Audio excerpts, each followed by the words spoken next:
nós temos uma notícia que é muito ruim, né, que foi a primeira que a gente pode noticiar aqui, foi exatamente essa, que foi o falecimento do grande amigo Fernando Amaral da Silveira, do Instituto de Ciência Biológica da Universidade Federal de Minas Gerais. É um agrônomo, na verdade, tem um coração de biólogo, tem uma contribuição enorme para o conhecimento das nossas abelhas, publicou em parceria com o Gabriel, o Eduardo, esse livro clássico, que é Abelhas Brasileiras, Sistemática e Identificação, ajudou muito a caracterizar as abelhas do nosso país. Né? Então, infelizmente, tivemos esse falecimento aí, essa notícia triste, mas não poderíamos deixar de falar pela contribuição que ele teve, que ele deu, né?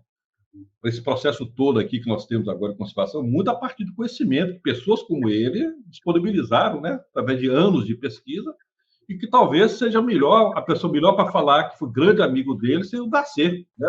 Foi colega, inclusive, dele, né? Na faculdade, né? O Fernando, na realidade, é mais do que um colega, né? O Fernando é como se fosse um irmão.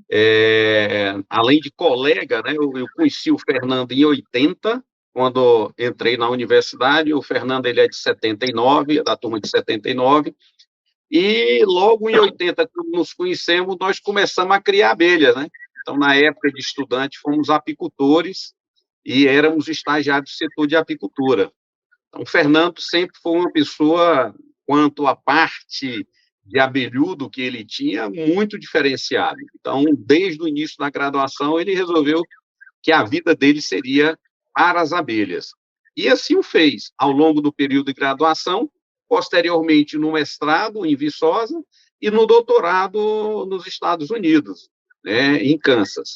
Então, é uma pessoa que deu uma contribuição enorme, porque a área de estudo dele, inicialmente foi a parte de ecologia, mas pela dificuldade de taxonomistas, ele terminou se enveredando pela área de taxonomia, né, e aprofundou demais.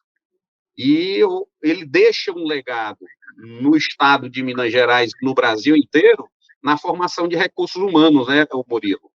Então, são vários hoje ex-orientados dele, que são taxonomistas e estão em outras universidades, em outras escolas, montando os museus, né, com as abelhas nativas brasileiras e auxiliando nessa, eu diria, nesse emaranhado, né, de dúvidas que deixam os nossos criadores. Aqui no Piauí, nós temos muita dificuldade de identificar as espécies que nós temos. Nós não temos taxonomista no estado.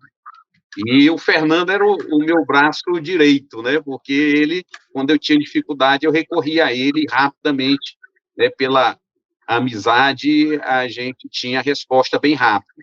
Os taxonomistas, eles são muito demandados, e aí nem sempre a gente consegue ter retorno rápido. Então, o Fernando realmente foi uma perda para a ciência brasileira muito grande, né? Deixa uma lacuna na área da taxonomia das abelhas nativas, além da pessoa extraordinária que era. E o interessante, Murilo, é que essa perda do Fernando veio no fechamento de um grande livro que ele estava preparando sobre as abelhas brasileiras, sabe?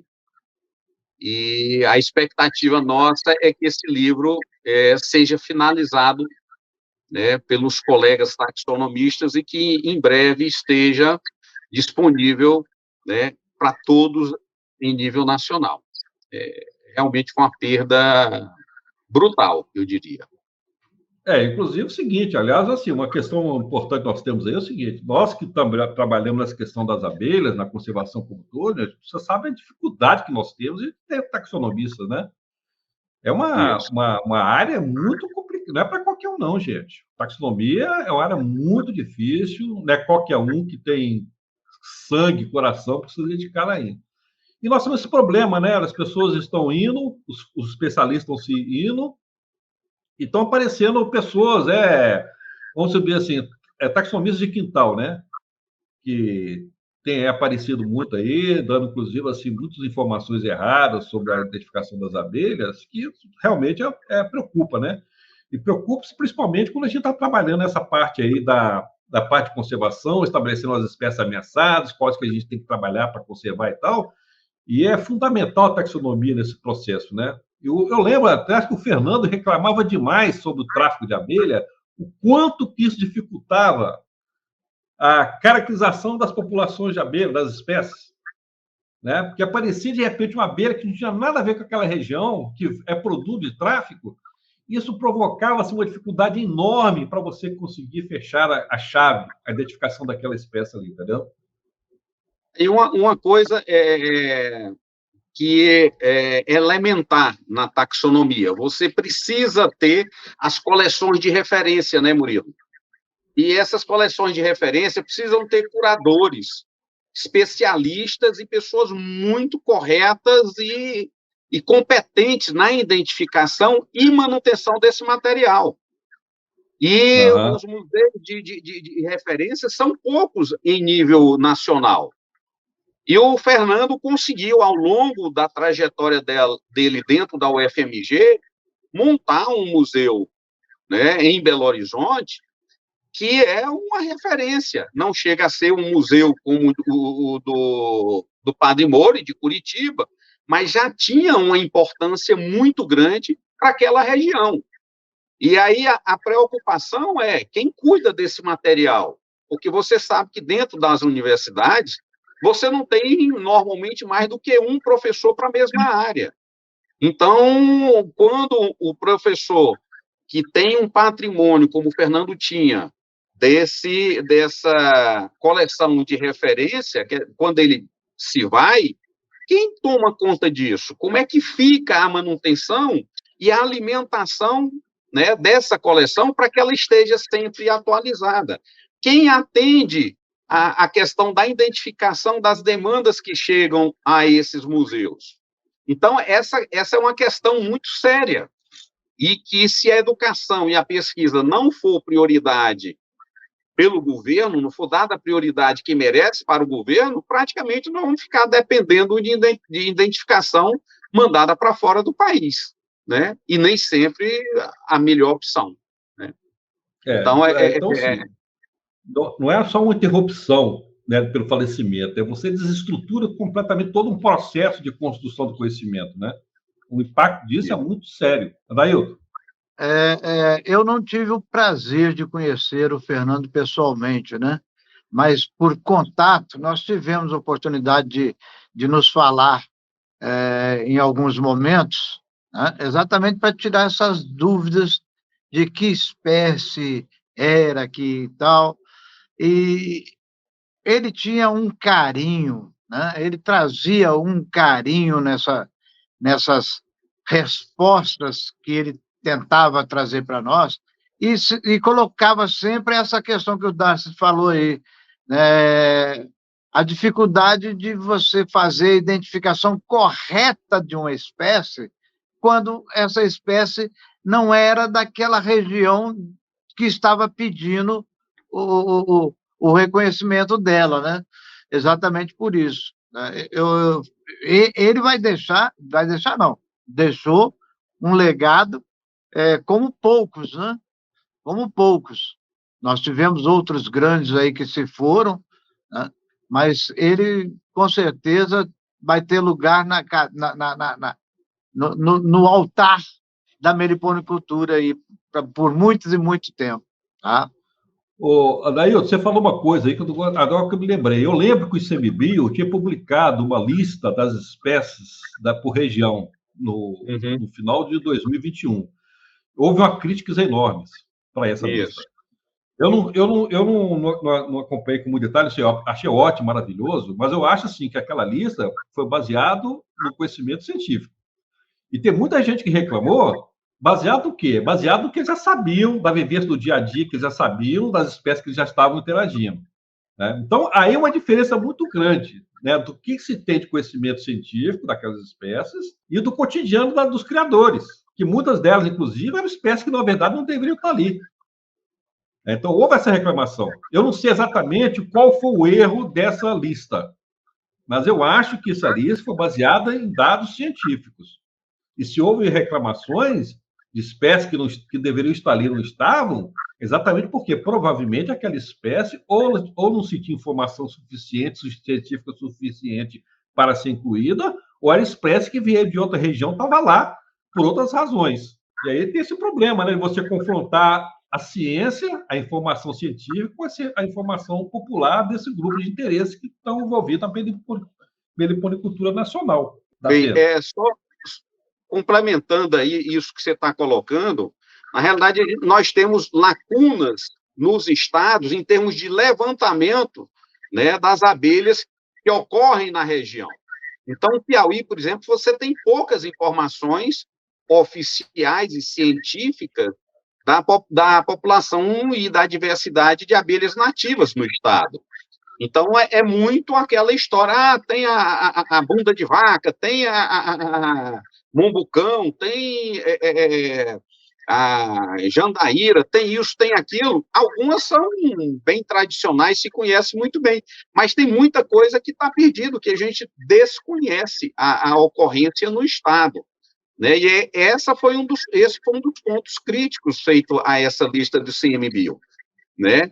E por que tem? Porque simplesmente você não tem levantamentos. Por que não tem levantamentos? Porque nós não temos taxonomistas nos estados, né, na frequência que precisaria para que a gente tivesse a fauna, né, de abelhas levantadas e conhecidas.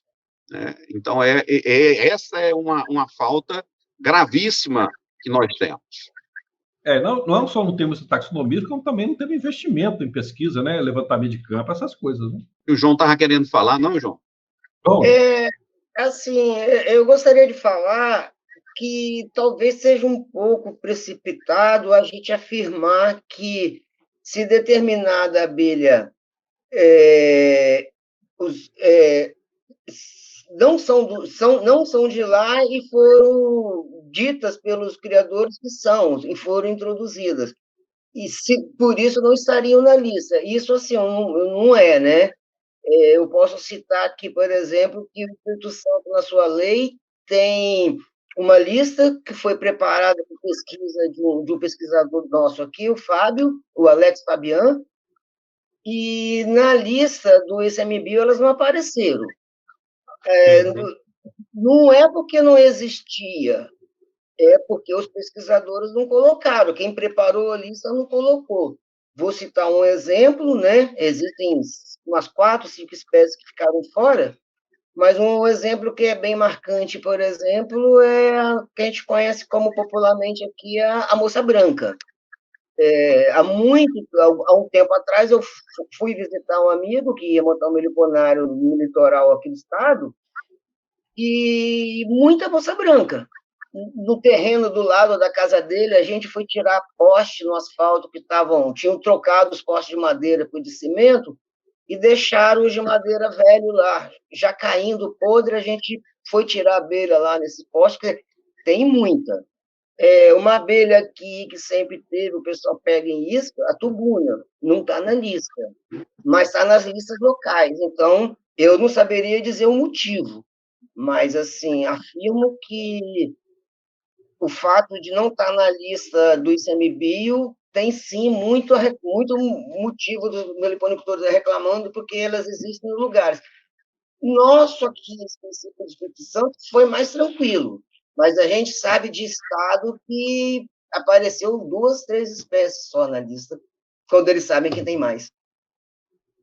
Adailton, quer falar? Como o João colocou o caso da moça branca, nós temos também, inclusive foi motivo de uma conversa há algum tempo atrás, uns 4, 5 anos atrás, com o Fernando, né? Do caso da Uruçu-boi. Tá?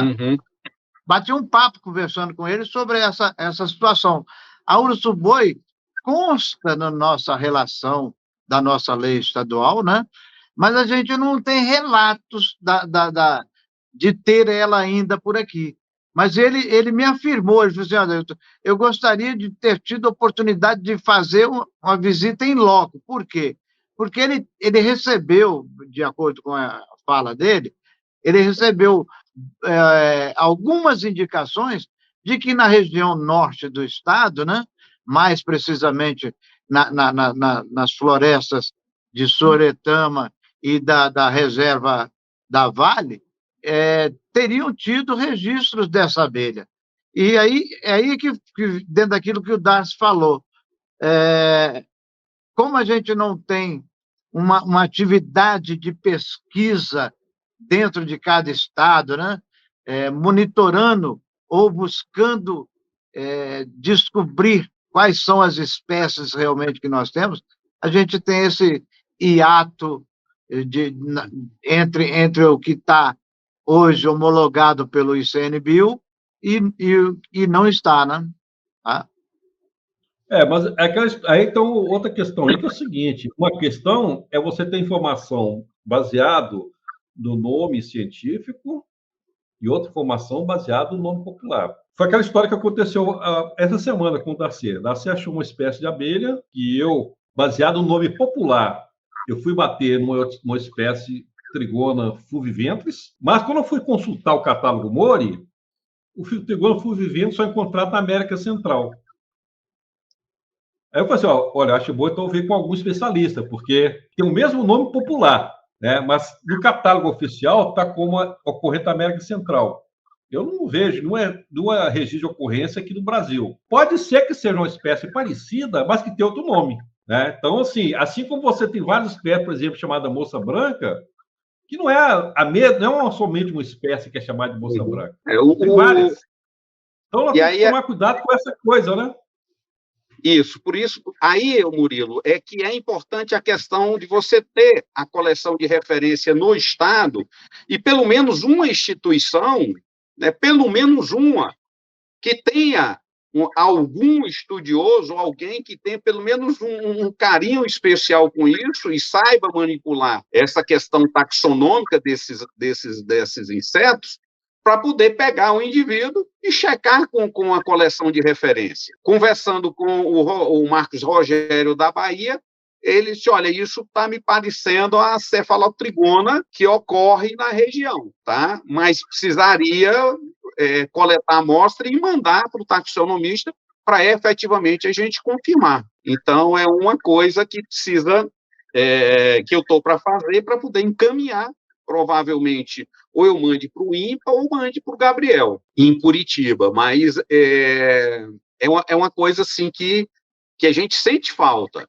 E no nosso grupo de abelhas sem ferrões aqui do Estado, que tem mais de 200 participantes, o que não falta é gente, não, isso é abelha tal, isso é abelha tal. E aí vão, sabe, os taxonomistas do DARF. E se for o caso, cria até um novo nome para elas, né? Não, mas olha só, por exemplo, a Partamona ceridoensis e a Partamona chapadícola, né, que tem aqui no Maranhão. Eu não consigo identificar, eu não sou taxonomista, né? Mas, assim, uma questão chave na identificação que eu sei é que você tem que ver a entrada. Porque se você não tiver a informação da entrada, até mesmo o maior especialista vai ter dificuldade para dizer que espécie é, entendeu? Porque a diferença está na entrada. Então, a coisa não é fácil. É complicado, né? Aqui no Piauí tem a questão do manto, do bravo, né? Então, são escapotrigonas. Então, é a diversidade que a gente tem. Cada região chama de um nome e na hora que você mostra, aí vai depender de quê? Como o Murilo fala, da entrada. As pessoas terminam relacionando a entrada. Se o pito é grande, então é tal, se o pito é menor, é outra, e aí por aí vai. Enquanto, na realidade, a gente precisava ter essa informação, até mesmo do ponto de vista da nossa luta, que é manter as abelhas dentro da sua área geográfica de ocorrência, né? Se eu não sei quais são as espécies que ocorrem no Piauí, como é que eu posso, né, de repente, criar um obstáculo de criação de uma determinada espécie? E isso é um problema que decorre da falta de informação. É isso. Vamos para o próximo? Vamos ver, Saudade do nosso... tem muito assunto, né?